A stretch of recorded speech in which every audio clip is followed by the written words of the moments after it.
The Beatles were known as the Fab Four. John Lennon, Paul McCartney, Ringo Starr, and George Harrison were all super famous as a band in the 60s. Even after the Beatles broke up, each musician had their own lucrative solo career.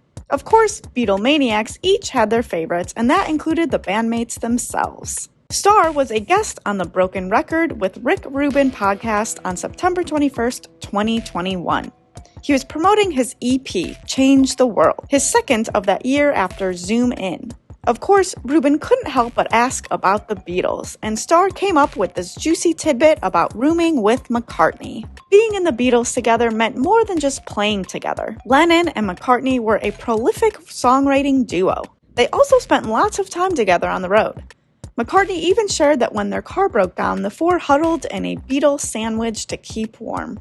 Well, the big relationship, of course, with our writers, John and Paul, Starr said on Broken Record. Things that went on when I joined the band, we only ever had 2 rooms in hotels. We were all in the same car, and we had 2 rooms. We were always just getting to know each other, said Starr. Once Beatlemania hit, fans would follow the band around on tour. Movies like A Hard Day's Night and I Want to Hold Your Hand had some fun with the phenomenon, but it was real. For Starr, a bigger problem was simply dividing up the hotel rooms in each city the Beatles played.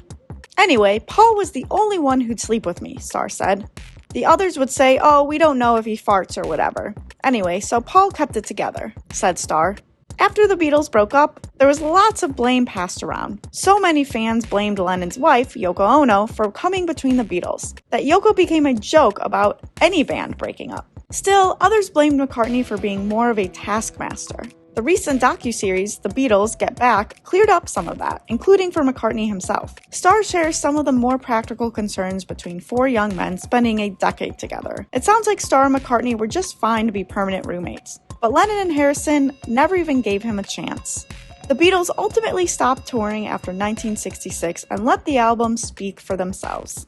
The rooftop concert captured in The Beatles Get Back was therefore a monumental opportunity to see them perform together one last time. Although McCartney does at least continue to play Beatles songs in his epic 3-hour shows. For more news about the Beatles, be sure to subscribe to the Showbiz Cheat Sheet YouTube channel.